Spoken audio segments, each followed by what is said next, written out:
Très bien. Hop. Donc, à l'ordre du jour, moi, je vais vous faire un petit point sur le contexte et la situation actuelle sur la filière amande. Ensuite, normalement, on devrait avoir un témoignage de Dominique Faveur de la biscuiterie Le Petit Zeste qui devrait se connecter. Hop.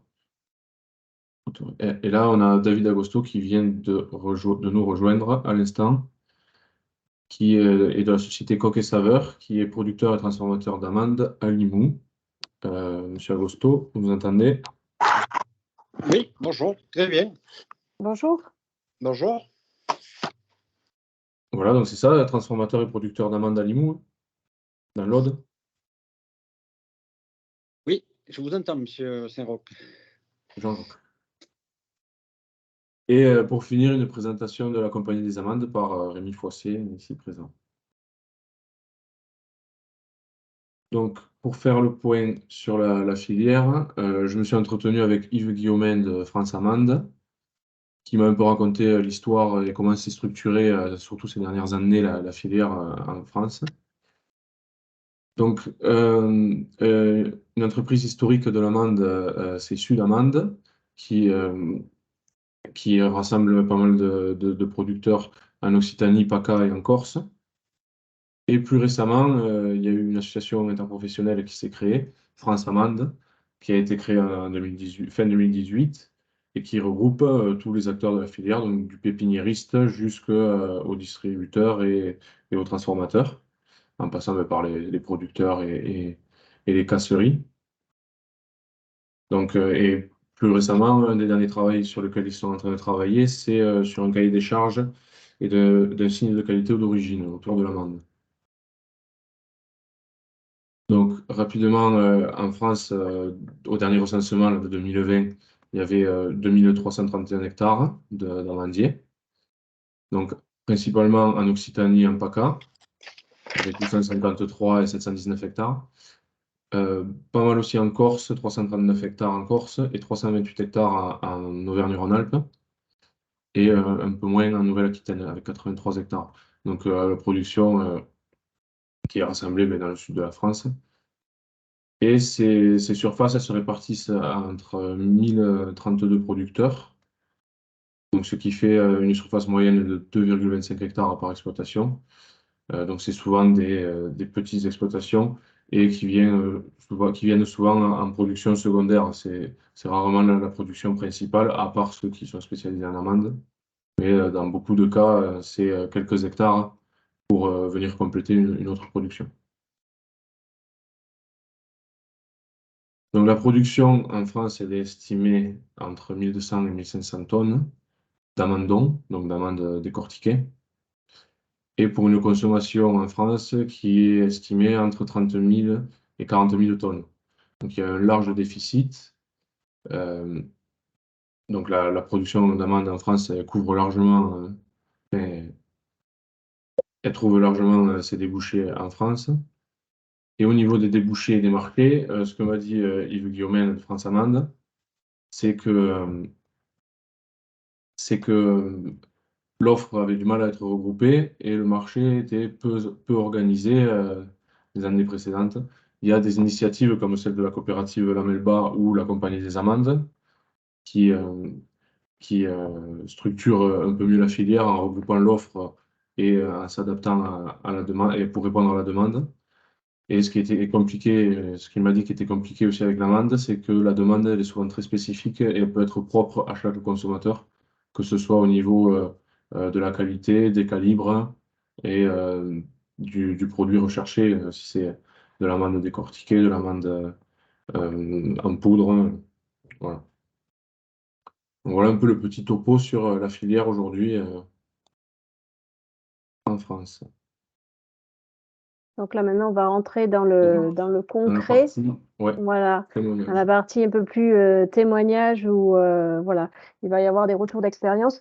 Après, n'hésitez pas si vous avez des questions tout au long des présentations. Voilà. C'est vraiment un lieu d'échange où on peut poser des questions et de façon à ce qu'on puisse vous répondre. Après, si vous ne pouvez pas par la voix, voilà, n'hésitez pas par le chat. Après, je retranscrirai, je ferai votre voix. Donc, Dominique Faveur, qui était censé se joindre à nous, mais qui n'est N'est pas pas encore encore là. arrivé, on va passer. Mais je crois que M. Agosto il travaille avec vous, il m'a dit.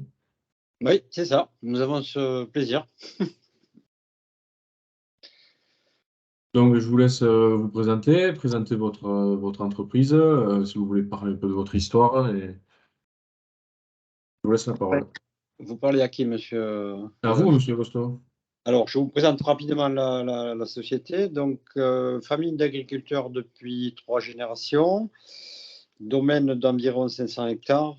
Et depuis 3-4 ans, ils ont diversifié un petit peu l'agriculture en plantant des amandiers et des pistachiers. Aujourd'hui, on en est à notre deuxième récolte d'amandons. Et aujourd'hui, il y a à peu près une 60aine d'hectares qui sont en production. Et d'ici 4-5 ans, je pense qu'on arrivera aux alentours de 200 hectares. Voilà, donc après, on commercialise ça essentiellement dans des circuits spécialisés et on essaie de développer tout ce qui est professionnel. D'accord. Et vous êtes au niveau des débouchés, vous, ça part principalement chez qui, enfin avec qui Moi, essentiellement grande distribution. D'accord. Alors, grande Donc, distribution, essentiellement. amande entière, amande de bouche.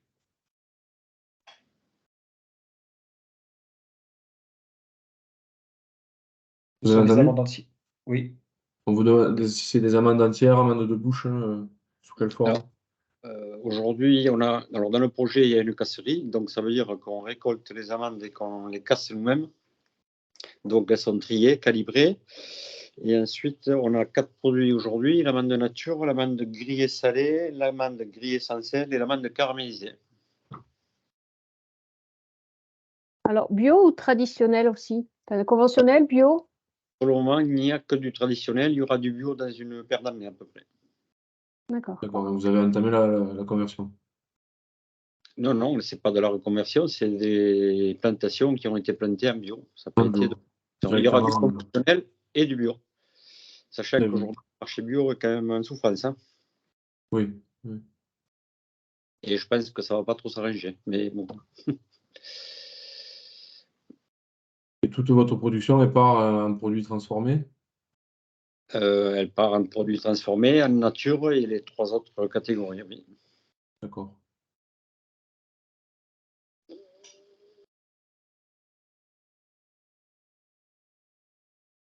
Donc, on peut peut-être passer à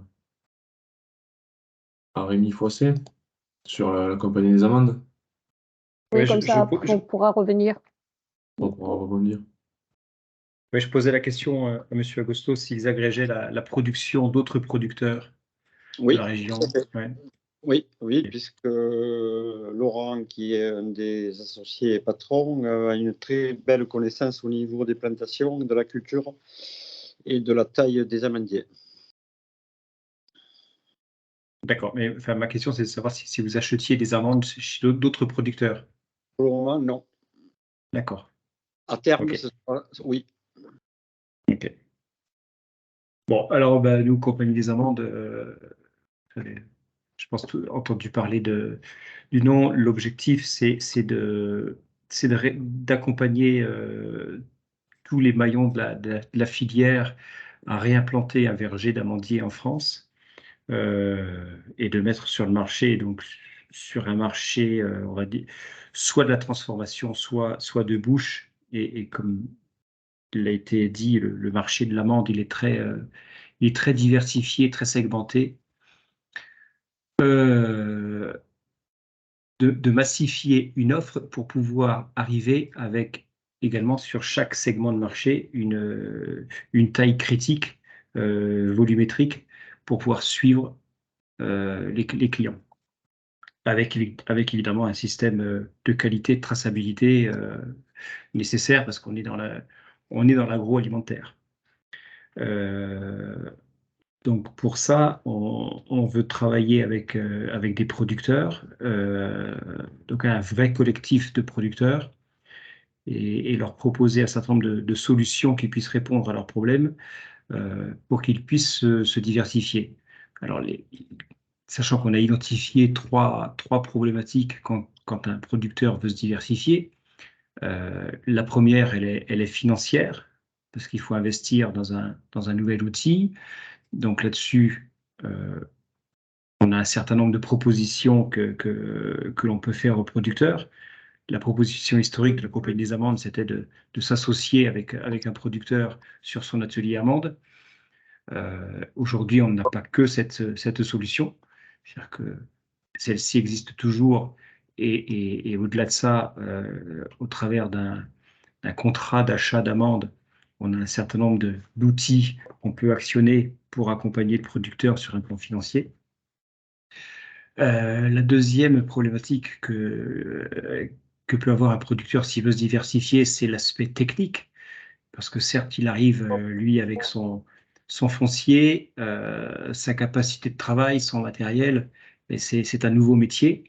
Donc, c'est pour ça qu'on a toute une équipe technique d'ingénieurs, techniciens, pour pouvoir faire du suivi verger, pour pouvoir aider un producteur à concevoir son verger, trouver le bon porte-greffe, la bonne variété adaptée à son terroir. Dans le cas d'une diversification, donc la dernière problématique à régler, elle est commerciale. Et là-dessus, donc c'est complètement notre rôle, puisqu'on a identifié, comme vous l'aviez souligné au départ, la petite production française qui est atomisée, qui n'est pas structurée. Donc l'objectif, c'est effectivement d'arriver à structurer ces volumes, à les massifier pour les mettre sur le marché, en garantissant une amande française et en capitalisant la valeur ajoutée sur l'identification française de l'amande. Et ça sur l'ensemble des segments de marché, donc que ce soit du bio, du conventionnel, et puis auprès de l'amande de bouche, l'amande à transformer, les brisures pour la cosmétique, pour l'alimentation, etc. Voilà, donc un panel et des ambitions vraiment en filière, puisque à chaque maillon de la filière, du verger à l'acte de commercialisation, on est en capacité d'intervenir. D'accord.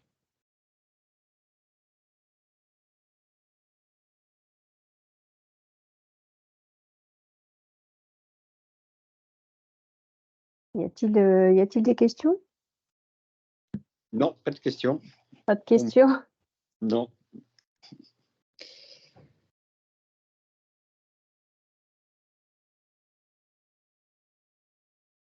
La concurrence au niveau des amendes, parce que j'imagine, voilà, il y a l'amende française qui est pas effectivement, comme vous disiez, il faut massifier tout ça. Donc les entreprises actuellement, elles font appel à l'amende étrangère, j'imagine. Essentiellement, oui. Ouais, Essentiellement, États-Unis et Espagne. d'accord. Mais bon, ça, Oui. au niveau du prix et au niveau gustatif, c'est pas tout à fait la même chose. Ce que j'allais dire au niveau du prix, parce que j'imagine que lorsqu'on avait fait l'enquête, effectivement, on avait des entreprises de transformation des biscuitiers qui utilisaient des amandes étrangères. Et par rapport au prix, j'imagine qu'effectivement, l'amande française doit être plus chère, mais qualitativement, elle doit être, ça doit être autre chose, quoi. Ça doit être beaucoup mieux. Il faut bien qu'il y ait une différence, ne serait-ce que gustative, par rapport au prix, quoi. Aujourd'hui, de l'Espagne, vous en trouvez à 6-7 euros, et de l'américaine, 4,50 €, 5 €. Voilà. Et alors que le marché français, nous, propose de l'amande aux alentours de 14 € le kilo. Voilà, mais Ouais. c'est une je veux dire, il y a une demande sur les gens qui veulent travailler des produits français, qui veulent travailler des produits qui viennent, dont on sait d'où ils viennent, comment ils sont travaillés, et le critère, c'est pas le premier, le critère premier, c'est pas le prix, quoi. Oui, d'accord. C'est clair qu'on va être sur un segment de marché de niche, pas de niche, enfin c'est sur un segment de marché qualitatif et à valeur ajoutée, hein, mais c'est comme les voitures, hein, vous avez des Dacia, des Peugeot, Renault, puis des Ferrari, elles ont toutes 4 roues, un volant, un moteur, mais elles ne valent pas le même prix. Donc le tout est effectivement de capitaliser sur l'identification française de l'amande, dire que ça a un sens quand même de ne pas faire traverser la planète des produits, que on les produit aussi dans des conditions d'agroécologie respectueuses de l'environnement, en prenant soin de la ressource en eau, voilà, en essayant de valoriser toutes les mesures agronomiques que l'on met en œuvre sur les vergers. Et dans tous les cas, ce sera un segment de marché. L'amande française n'occupera jamais 40% ou 50% du marché, parce que sinon on va se friter en termes de prix et on va détruire la valeur ajoutée du produit. Donc il faut rester sur un segment, pour l'instant, on va dire modeste en termes de volume. Et ensuite, je dirais que les choses vont venir aussi progressivement. C'est-à-dire que nous, on le voit, on a un certain nombre de clients qui sont des transformateurs, qui affichent une volonté d'intégrer de la viande française dans leurs recettes. Mais alors, d'une part, ils vont l'intégrer progressivement pour vérifier que techniquement, elle rentre bien dans leurs recettes, que ça passe en termes de prix de revient par rapport à l'achat. Et puis ensuite, il va leur falloir eux-mêmes développer leur marché de produits transformés avec cette amande identifiée amande française. Donc les volumes viennent progressivement. D'accord. Bon, si je peux me permettre, Allez-y. Oui, oui. un des problèmes à venir dans l'amande, je pense que quand les volumes seront là, à mon avis, il va y avoir des soucis commerciaux. Et je pense que le prix va s'ascendir. D'accord. Parce que là, souvent, vous faites plutôt face à des nouveaux volumes arrivés sur le marché et il n'y a pas forcément les débouchés derrière. Disons qu'il y a des gens qui vont produire des amandes parce que malheureusement ou heureusement, je ne sais pas, la production, vous ne pouvez pas trop la gérer. Et que quand ça va être produit, récolté, il va falloir les vendre. D'accord. Ça va être un petit peu compliqué, à mon avis. Vous partagez chez la compagnie des amendes? Comment? Ouais, alors dans une certaine mesure, c'est vrai que l'accroissement de l'offre risque d'amener à un certain tassement de la valorisation. Après, à nous à contrôler ça. Ce qui risque d'être dangereux également, et on l'a vu cette année avec une récolte importante, il n'y a pas eu d'accident climatique, c'est qu'on a eu plein de producteurs qui ont planté des amandiers il y a 2, 3, 4, 5 ans, et qui cette année se retrouvaient avec des amandes. Au mois de septembre, ils ne savaient pas comment les récolter, ils ne savaient pas comment les casser, ils ne savaient pas où les commercialiser. C'est-à-dire, si on a un manque de préparation, de structuration, de toute de la fonction mise en marché, effectivement, il va y avoir des soucis. Donc, dans un premier temps, il va falloir structurer la filière, quoi. C'est ça. Pardon, allez-y. On est d'accord, mais comment on fait pour structurer la filière? Parce que j'ai l'impression que chacun tire un peu sa couverture à soi pour le moment, mais qu'à un moment donné, ça ne suffira pas, quoi. Structurer la filière, il faut dans une certaine mesure, d'une part, massifier l'offre et anticiper les marchés. Il faut absolument anticiper et se projeter à 2, 3, 4, 5 ans, dire dans 2, 3, 4, 5 ans, j'aurai tel volume, tel volume, tel volume, pour préparer et établir dès maintenant les contacts clients et préparer les marchés, les débouchés. Ouais, mais vous pensez qu'aujourd'hui, la production telle qu'elle est, donc dans les années à venir, ça va augmenter. Je ne vois pas trop de structuration à venir. Chacun reste sur ses positions, chacun reste sur ses marchés. Voilà. J'espère me tromper, mais Ben, en tout cas, c'est ce à quoi nous, on essaye de travailler. Il y a Rémi Frisson qui lève la main, peut-être qu'il va prendre la parole. Ouais, moi je souhaiterais agir vis-à-vis de ça parce que, en fait, dans l'ensemble de nos filières, que ce soit l'amande ou les autres, ou enfin, tout ce qui est alimentaire, on a toujours des points d'ancrage qui font qu'on arrive à se rassembler, en fait. Nous, je pense que dans la filière amande, ce qui va nous rassembler, souvent, c'est la casserie. D'ailleurs, la compagnie des amandes qui est là, je pense qu'un de ses outils, au-delà des services de finances techniques et commerciales, il y a cette idée d'aller massifier autour d'un outil de casserie. Et je pense qu'effectivement, autour de ces casseries, et on le voit bien, toutes les structures coopératives se sont unies autour d'une cave coopérative, autour d'une casserie. Et donc, je pense qu'effectivement, à un moment donné, et on le voit, ça a déjà été fait, on a Goudamande qui a monté sa petite casserie dans son coin, à Limoux, on a une casserie aussi. Et à chaque fois, ça ramène un certain nombre d'agriculteurs autour de projets. Et c'est ces projets-là qui, à mon sens, vont déjà créer une première unité, peut-être. Voilà. Alors, c'est pas pour ça que dans chaque département, peut-être que ça va s'affronter un petit peu, si je puis dire, même si le marché reste quand même assez énorme. Et du coup, pour moi, aujourd'hui, qui sommes nous aussi à Mandera dans cette démarche de dire, OK, c'est quoi la construction qu'on doit la prochaine étape, puisque nous, on vient de finir notre premier palier en termes de production.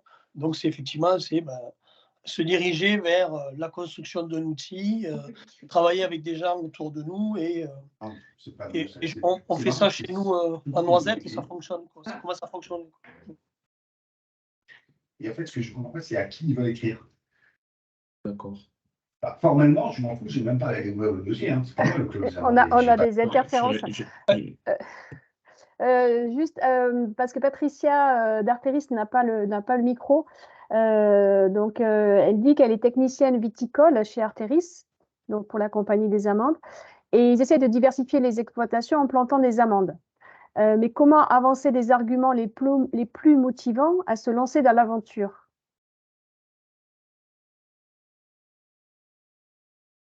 À la limite, c'est pas mon problème. C'est de leur dire, puisqu'on est partenaire de Arteris, oui. On a développé un certain nombre effectivement d'arguments.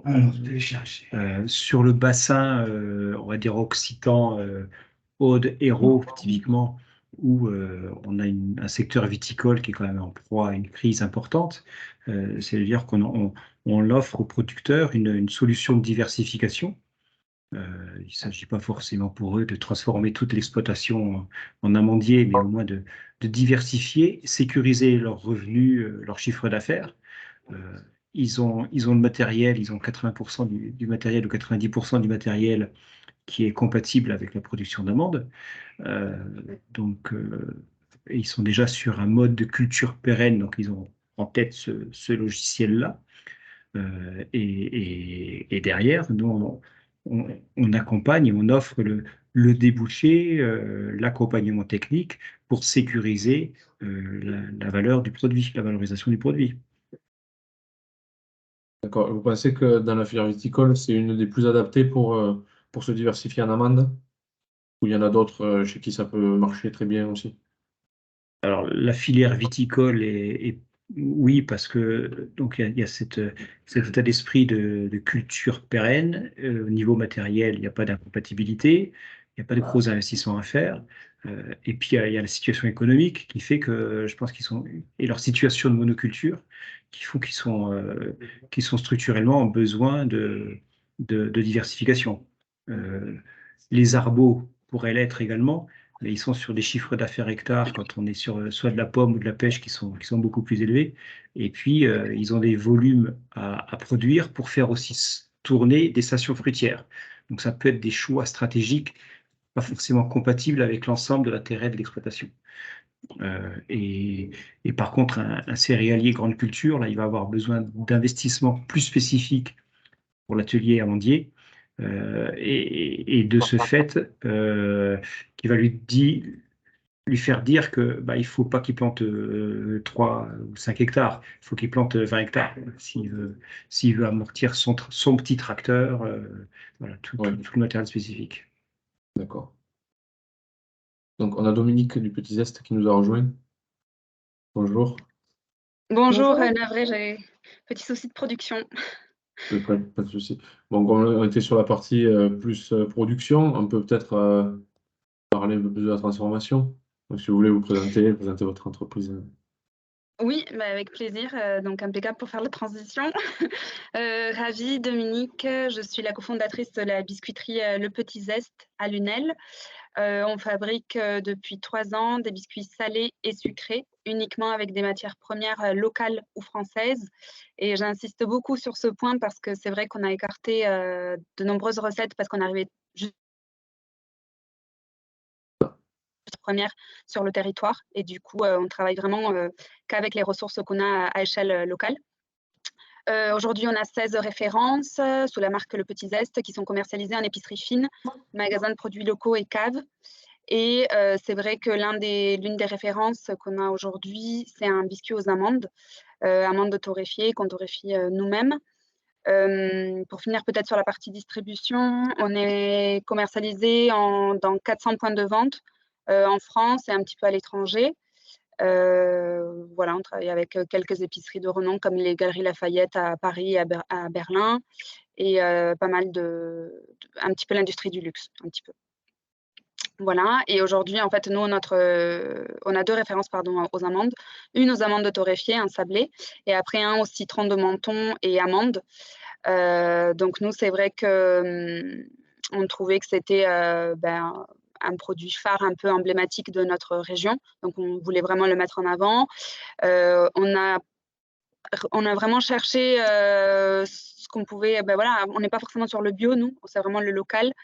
Et du coup, nous, on était vraiment à la recherche d'amandes décortiquées qui puissent être transformées ici.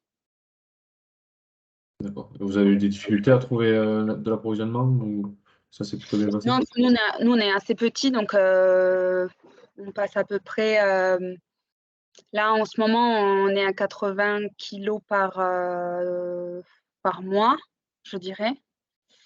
Mais après, on a quand même réussi à trouver des fournisseurs. Je vois que monsieur David Agosto fait partie des intervenants et aujourd'hui, on travaille avec eux. Il y avait d'autres fournisseurs aussi avec qui on a travaillé. On n'a pas eu de grosses difficultés. Après, c'est vrai que peut-être aussi par rapport au volume qu'on cherchait. Ouais.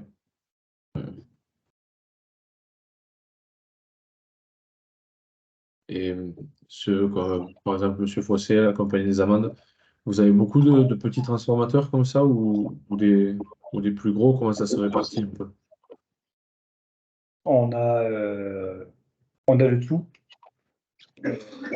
On a des gros, des petits utilisateurs et transformateurs. Le point commun, c'est ce que je vous disais, c'est la vitesse à laquelle ils démarrent leur volume, c'est à l'intégration de cette amande française dans leur recette. À la fois sur un plan technique, donc dans la recette, et puis sur un plan financier, donc dans le coût de revient, et pour mesurer le retour client sur le produit qu'ils vont pouvoir fabriquer, produit fini. Après, c'est vrai que quand on est petit, surtout quand on démarre, les difficultés, ça va être les francos de porc, ce genre de choses. Parfois, on commence avec des tout petits volumes et on va commander des amandes qui vont nous durer assez longtemps au départ. Et après, on arrive à atteindre le franco et voilà, c'est plus facile de les écouler rapidement, on va dire. Mais je trouve que la notion de conditionnement est assez importante aussi, nous, dans notre cahier des charges transformateur. D'accord. Enfin, je dirais que c'est assez important. Pareil, dans la prise de commande, il faut que le processus soit assez simplifié. Je ne sais pas trop quelles sont les attentes après par rapport à moi en tant que transformateur. Nous, on est vraiment assez petits, avec des perspectives de développement, certes, mais voilà, on reste quand même artisanal. Quand vous parlez de l'importance du conditionnement, Oui. aujourd'hui, compte tenu effectivement de votre taille et de niveau d'activité, vous demandez quel type de conditionnement? Mais aujourd'hui, ça va être plutôt du 10 kilos. On achète des seaux de 10 kilos. Avant, on était sur des sacs de 25 kilos, mais en termes de conservation, enfin sur des choses très pratico-pratiques, hein, il faut qu'on les mette au frais. En fait, on préfère avoir des petits conditionnements plutôt qu'un gros. Pareil pour les conserver, pour nous, ça va être vraiment plus simple. Aujourd'hui, on est sur 10 kilos, on en achète par 40. Donc là, en plus, avec le pic de production de fin d'année, on a acheté plus régulièrement, mais l'idée, c'est encore de développer des recettes avec l'amande, parce qu'il y a de la demande quand même là-dessus. Mais on va rester quand même sur ces petits conditionnements de 10 kilos. Est-ce que le conditionnement sous vide serait un besoin pour vous? Si ça améliore la conservation dans le temps, est-ce que ça permettrait de les stocker à température ambiante ou pas forcément?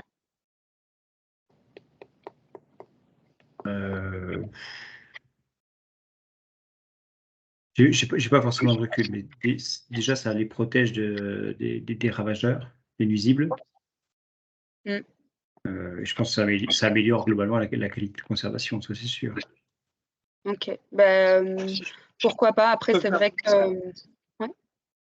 Ouais, si je peux me permettre, c'est ce qu'on fait chez nous. On met tout sous vide, c'est-à-dire que tous nos stocks d'amandes sont stockés sous vide, 25 ou 10 kilos.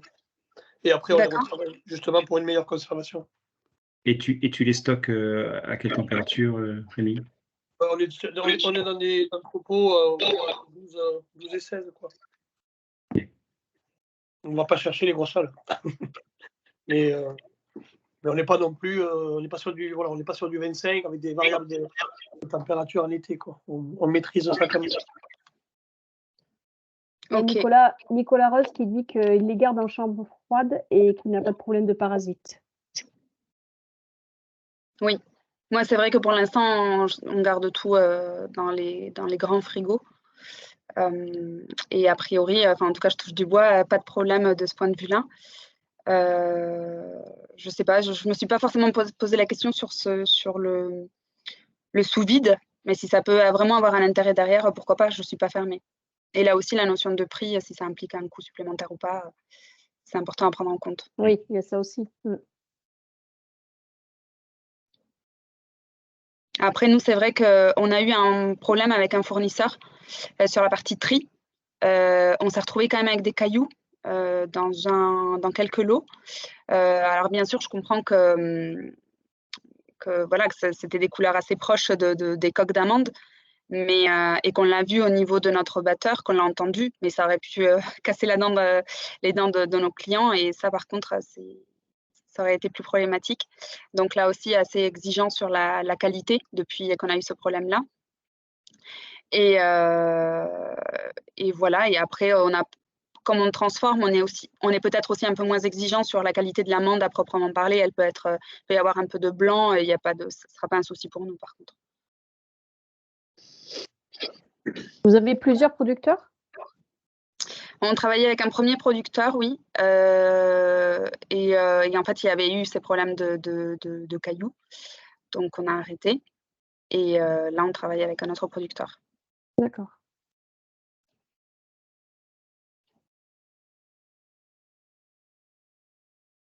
Ceux qui sont un peu plus dans l'aval, là, comment vous expliquez ce genre de problème?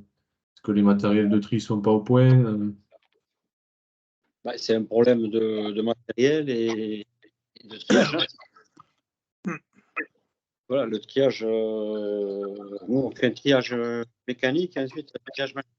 Ça, on évite le nombre de problèmes, entre guillemets.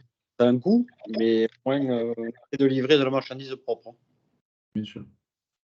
Après, comment s'annoncent les saisons, tout ça? Est-ce qu'il y a un site internet, je ne sais pas comment est bien structurée la filière, mais un site qui permettrait de savoir si c'est une bonne année, une mauvaise année. Comment est-ce que nous, en tant que transformateurs, on peut aussi anticiper les saisons à venir? Sur les volumes disponibles, vous voulez dire? Volume disponible, qualité de la récolte, ce genre de choses. Je pense que ça peut être le rôle de France Amande, à mon avis. Ouais. C'est le rôle de France Amande qui a une vision globale. Alors, ça va peut-être répondre pas à tout, mais je pense quand même que c'est eux qui auront la bonne réponse. Ouais. D'accord. Il m'en avait un peu parlé, là, Yves Guillaumet, de France Amande. Il m'avait dit que ça restait quand même assez sensible au climat, notamment au gel. Il m'a dit, par exemple, la récolte 2022 qui a été particulièrement impactée par le gel. Oui. Ok. Ouais, on a tout perdu en 2022, par exemple. Ah oui. Et 2021, tout le monde aussi, comme tout le monde. Mais voilà, France Amande est une interprofession qui regroupe donc tous les acteurs de la filière. On a dit, vous en avez parlé tout à l'heure, du pépiniériste, le producteur, la casserie, et évidemment les clients, les transformateurs, etc. Donc quiconque intervient autour du produit amande a une place au niveau de cette interprofession. D'accord. Même si on a des tout petits produits, parce que nous, c'est vraiment Bien sûr. 2 parfums sur les 16. Si vous ne souhaitez pas être au conseil d'administration, vous adhérez à l'interprofession, vous avez accès à toutes les informations et aux échanges qu'on y mettra en place. D'accord. Ok. C'est bon à savoir, ouais. Et juste une question climatique par rapport justement au manque d'eau. Parce que bon, j'imagine que les amandiers ils ont besoin de beaucoup d'eau. C'est un arbre qui doit souvent, enfin qui doit bien absorber l'eau, j'imagine, des terres. Par rapport aux problèmes justement d'eau qu'on rencontre, est-ce que la filière en souffre? Est-ce qu'il va y avoir dans les années à venir un problème de volume à ce niveau-là ou pas? Je pense que le problème de l'eau, c'est un problème général dans l'agriculture, hein. Ça va devenir, dans les années à venir, quelque chose de difficilement gérable, hein. Ouais. Voilà. Après, chacun, je vois, nous, on a essayé un peu d'anticiper. On a créé un lac naturel pour une réserve d'eau naturelle dans ce domaine. Donc, ça amène un petit plus au niveau de la sécurité, on va dire, d'arrosage. Et il est évident que si vous arrosez des amandiers, vous aurez une récolte beaucoup plus importante et jolie, parce que c'est au niveau de l'aspect de l'amande que les amandiers qui ne sont pas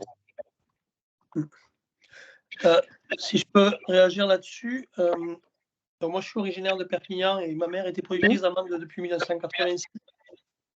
Vous connaissez la situation à Perpignan, il ne pleut pas depuis 18 mois. Et donc ça reste très très compliqué dans ces conditions-là, même si pour l'instant on a évité le pire, je dirais. Mais effectivement, c'est un sujet qu'il faut que les territoires prennent en considération.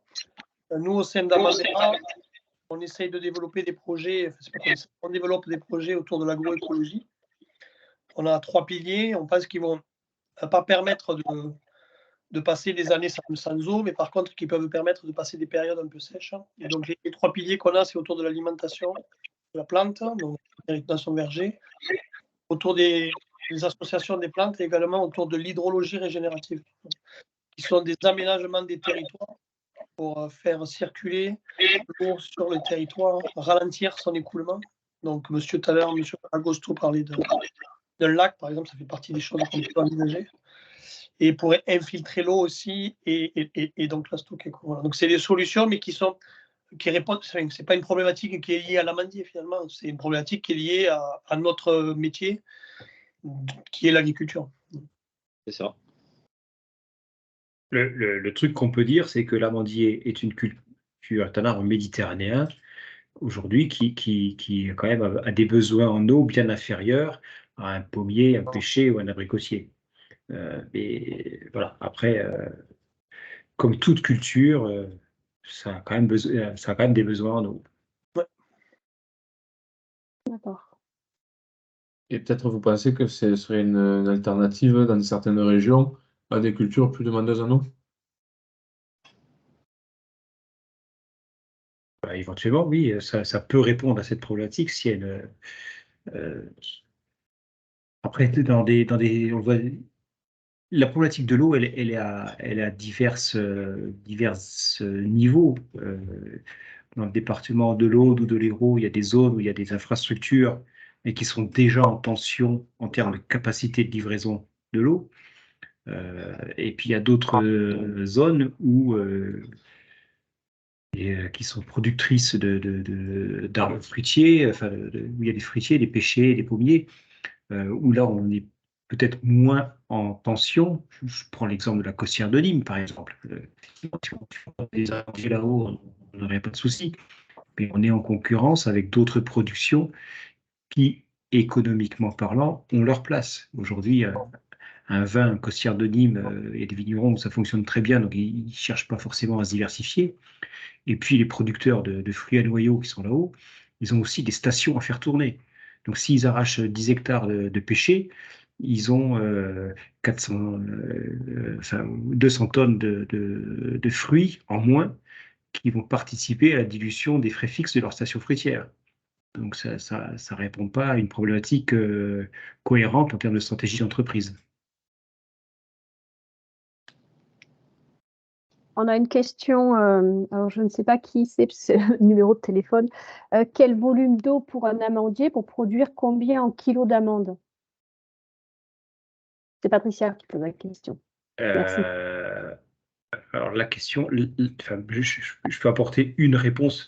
On va dire que c'est pas une réponse à cette question précise, mais selon les conditions de sol, donc selon le site, on va dire qu'un hectare d'amandier a besoin autour de 2500 mètres cubes annuels d'eau en termes d'apport.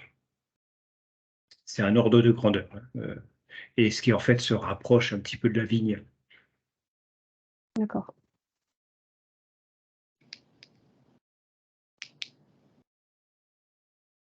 Est-ce que dans les entreprises de transformation qui sont autour de l'écran, vous avez des questions?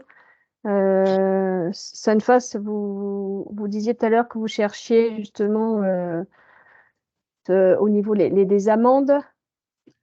Oui, j'ai pas de questions en particulier. C'était effectivement, pour voir où en était, la filière amande. Après, c'est vrai que, on travaille pas mal avec, nos produits, par exemple, on fait des crèmes d'amande, purée d'amande et ça se retrouve encore, chez des transformateurs. Donc nous, on fait que du bio, mais il faut effectivement voir jusqu'où, les transformateurs, sont prêts à aller dans le coût, de l'amande, quoi. Et ça, moi, je suis là en termes qualité pour proposer, mais après, ça, il faut que j'aille avec notre service commercial et autres pour voilà, l'étude du marché bio et puis ensuite français, quoi. Je pense que ça peut intéresser quelques-uns de nos clients, mais effectivement pas la majorité. Mais comme vous disiez, l'amande française, pour vous, ça resterait un segment à part avec un coût qualité que vous voulez préserver. Mais, après, pour répondre, pour parler sur les prix, tout à l'heure, on parlait des cours actuels sur l'amande. L'amande bio s'achète aujourd'hui sur les marchés Espagne, donc direct coopérative.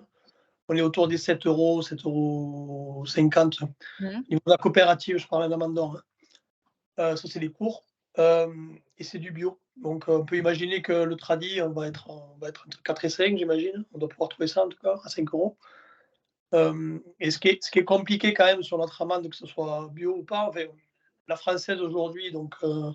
Agosto parlait de 14 €. Donc, on est déjà sur un gros x2. Et la bio, on a des contraintes supplémentaires et on aurait besoin de vendre au-dessus de ça, quoi. Donc ça nous fait des niveaux de prix assez exceptionnels parce que quand même en bio, on prend des risques assez élevés, quoi. Je veux dire, si les gens ne vont pas en bio sur l'amande aujourd'hui, c'est pour une raison essentielle, c'est qu'on a une énorme problématique de l'oritement, donc une petite guêpe là qui nous embête. Et on prend un risque assez. On prend tous le même risque au niveau du gel, mais au niveau du rythoma, en bio, on prend un risque supplémentaire. Donc il y a une prise de risque énorme et qui nécessite du coup effectivement ces niveaux de prix élevés. Après, il y a quand même de la demande. Enfin, nous, on voit quand même sur le consommateur final, on a quand même des biscuits assez premium. Et donc là, c'est un sachet par exemple. Et on travaille beaucoup pour communiquer sur notre démarche vraiment d'approvisionnement local et français. Et les gens, ils sont quand même de plus en plus sensibles, heureusement, à à soutenir les filières du territoire. C'est une très bonne nouvelle. Après, nous, on joue aussi sur les quantités. Peut-être que nous, un paquet va sortir à, je sais pas, 5 € pour le prix client final, on va dire.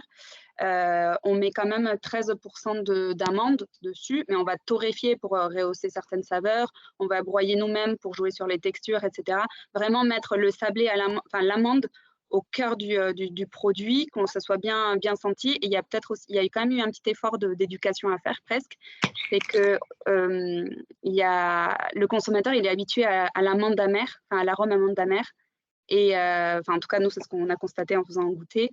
Et du coup, c'était aussi de leur montrer qu'en fait, non, c'est beaucoup plus doux, une amande de nature, et de jouer plus sur ces textures. La torréfaction, ça permet vraiment presque de rééduquer le palais sur le côté naturel de l'amande et pas de l'amande amère qui est encore différente, quoi. Mais par contre, nous, c'est vrai que quand on écrit amande du Roussillon, etc., les gens, ils sont quand même assez friands, malgré le coût. C'est sûr qu'on est vraiment sur des produits de qualité. Après, on s'adresse bien sûr aussi à un segment, enfin, à les épiceries fines et une clientèle déjà qui est peut-être aussi sensible à ce type de démarche-là, quoi. Mais on a de la demande. C'est pour ça qu'on continue là-dessus, sur ce type de produit.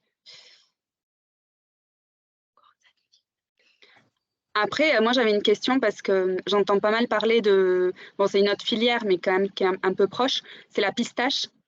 Je ne sais pas si vous avez des informations ou s'il y a des producteurs d'amandes qui se diversifient dans cette production-là. Je ne sais pas quels sont les échos. Alors moi j'ai des amandiers à Aix notamment, et du coup c'est vrai que le projet il a été pas mal porté sur la région, notamment par la Chambre d'agriculture du 84 du Vaucluse avec la directrice, hein, qui a pas mal porté ce projet. Je sais que ça se développe à une certaine vitesse parce que ça reste des investissements relativement lourds, de petite taille, et je crois qu'il y a il y a les premières pistaches qui arrivent là. Dans les années à venir, il va commencer à y avoir un petit peu de volume sur le marché. Après, je ne sais pas sur l'Occitanie si ça s'est développé ou pas. Je ne sais pas. Je sais que sur la région PACA, oui, mais en Occitanie, je ne sais pas. Je n'ai pas des éléments dessus. Oui, après... Et vous savez, pour l'instant, est-ce que la grille tarifaire, par exemple, sur ce type de produit-là, elle est faite ou pas du tout? C'est trop tôt? Je ne sais pas. Après, je sais déjà que c'est une culture relativement compliquée en termes d'implantation. Donc, comme je disais, c'est des arbres qui ont... En fait, ils ont une problématique au niveau du greffage. Donc, en fait, vous avez le porte-greffe et la variété. Quand vous les associez, il y a pas mal de pertes et qu'on retrouve notamment à la plantation après.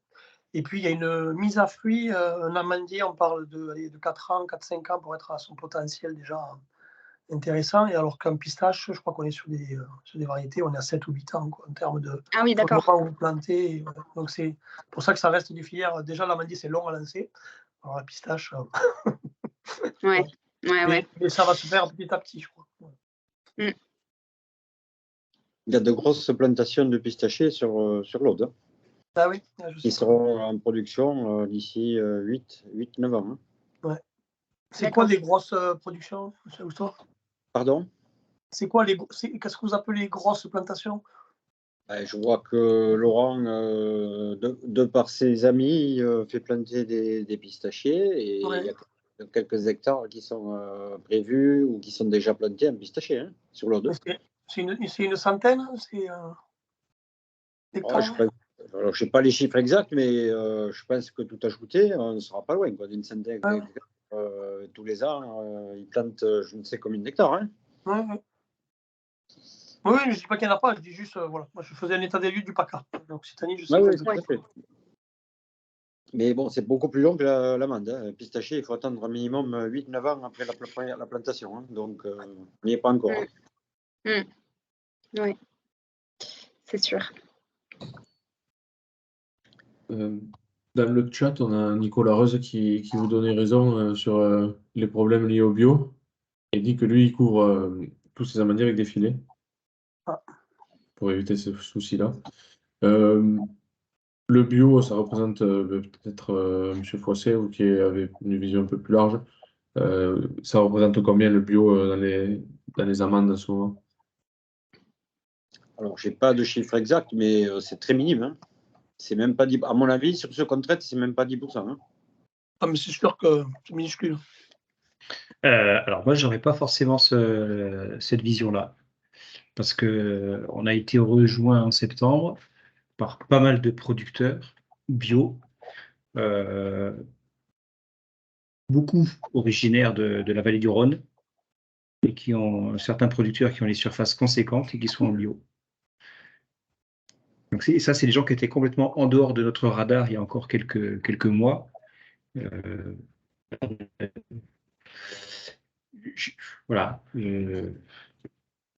J'attends un petit peu il faut qu'on remette ça dans son contexte, mais sur ce que j'ai vu là, dans la vallée du Rhône, il y a beaucoup de bio.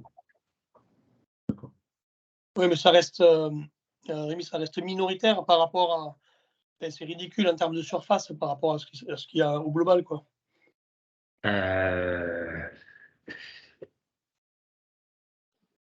Aujourd'hui, sur les amendes que l'on a, nous, le poids du bio, il est important, très important. Ouais. D'accord. Et je pense qu'il est surreprésenté effectivement par rapport à la vraie. Oui, je pense aussi. Si on faisait un vrai inventaire verger, mais quand tu as plusieurs producteurs qui arrivent avec des vergers avec des surfaces à 2 chiffres, ça chiffre. D'accord.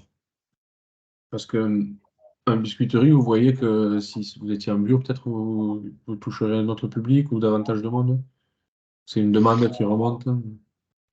Mais on nous demande parfois si on est en bio. Après, sans doute que ça serait un autre segment voilà, sur lequel on pourrait se positionner. Néanmoins, déjà travailler avec que du français, c'est une contrainte très importante. Donc, on n'a pas voulu se rajouter la contrainte de travailler avec du bio, quoi. Moi, je suis ingénieure agronome de Montpellier Supagro à la base. Et donc, voilà, j'avais plutôt ce positionnement-là de travailler avec du local ou du français. On a des produits bio, les abricots, les figues qu'on utilise, c'est du français et bio. Mais en fait, on peut pas le mettre, on le met pas forcément en avant parce qu'en fait, il faudrait une certification derrière, etc. On l'écrit, on le mentionne juste à l'arrière du packaging. Mais bon, c'est du bonus pour nous. Mais aujourd'hui, c'est pas sur, on n'a pas communiqué là-dessus, quoi.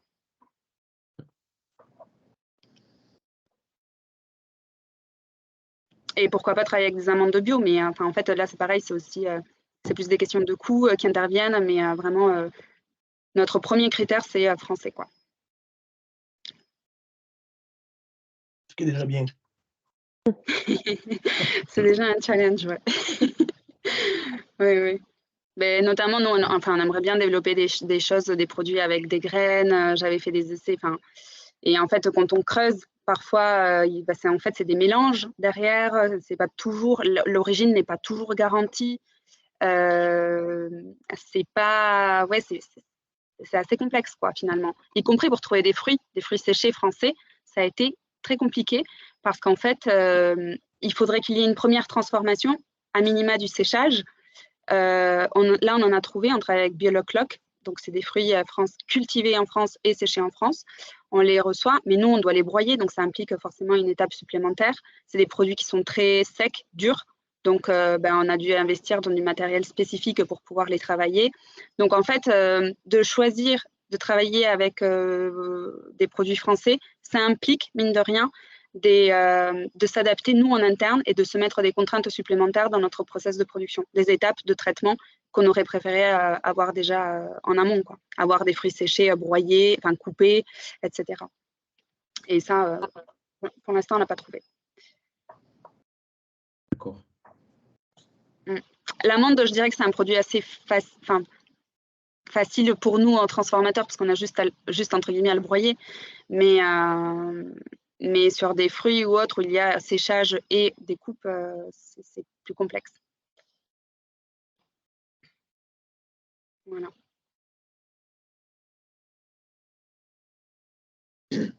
Est-ce qu'il y a d'autres questions, d'autres remarques?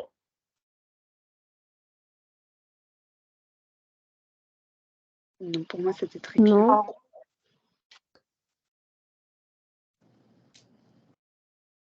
Il y a Annelise Petitjean qui est en train d'écrire. On n'a pas parlé de contractualisation, mais en fait, la pérennité de la filière amande, est-ce qu'elle ne passerait pas par la contractualisation justement entre les acteurs de la filière? Est-ce que ce n'est pas une solution, ça, vraiment de pérenniser cette contractualisation? Est-ce que déjà ça a commencé ou pas?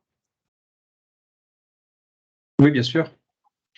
Ça a commencé, c'est initié déjà par l'interprofession. Et nous-mêmes, c'est ce qu'on met en place avec des producteurs extérieurs avec qui on passe des contrats pluriannuels. Ça permet donc de stabiliser un petit peu, d'avoir une vision à la fois industrielle, à la fois commerciale. Et nous, ça nous permet justement aussi d'anticiper les marchés à 2, 3 ans, 4 ans, par rapport au volume, et de maîtriser donc un inventaire verger, d'avoir connaissance de l'inventaire verger, de l'évolution de la production.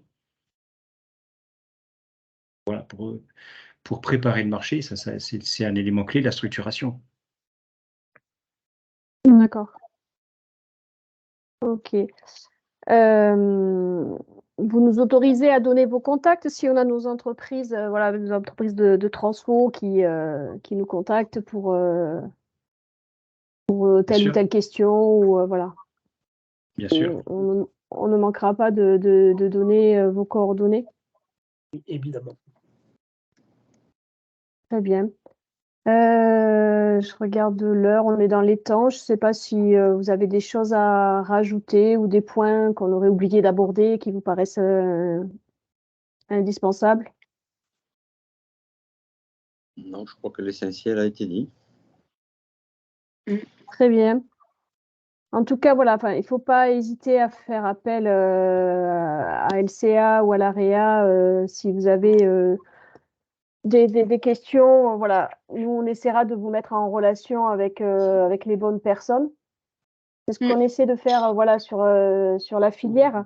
Juste un petit aparté, là ça concerne les fruits et légumes, mais on a mis en place une cartographie qui permet de recenser en fait tous les producteurs de fruits et légumes par rapport à leurs produits, par rapport à leurs outils de transformation.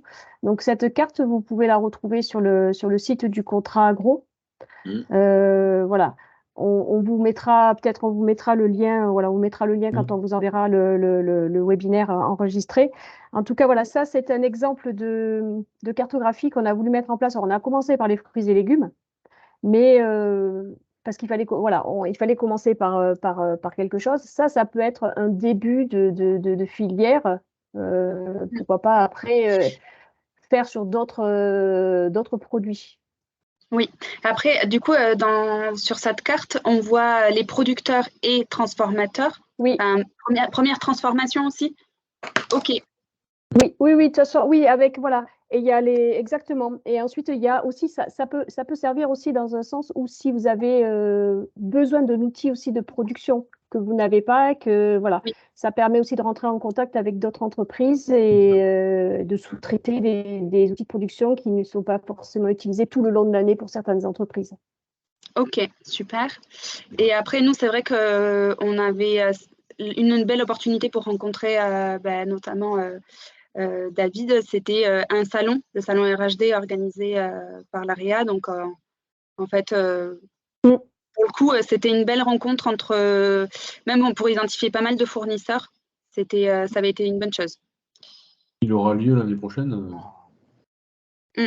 Pour nous, c'était pas forcément intéressant en tant que, parce on avait vraiment un produit, une offre plus épicerie et avec un peu de vrac proposé. Donc, il y a eu quelques opportunités, mais c'est pas on testait un petit peu voir. Mais pour découvrir, pour le coup, des fournisseurs, c'était génial. J'ai découvert notamment Graines Doc, qui font des graines d'Occitanie, en Occitanie aussi. Et enfin voilà, je trouve que ça reste quand même une belle vitrine. D'accord. Et merci Sandrine, vous avez le lien dans le chat sur la cartographie du Contrat Agro. Voilà, vous avez le lien directement comme ça, mais on ne manquera pas de vous le remettre. Super, merci.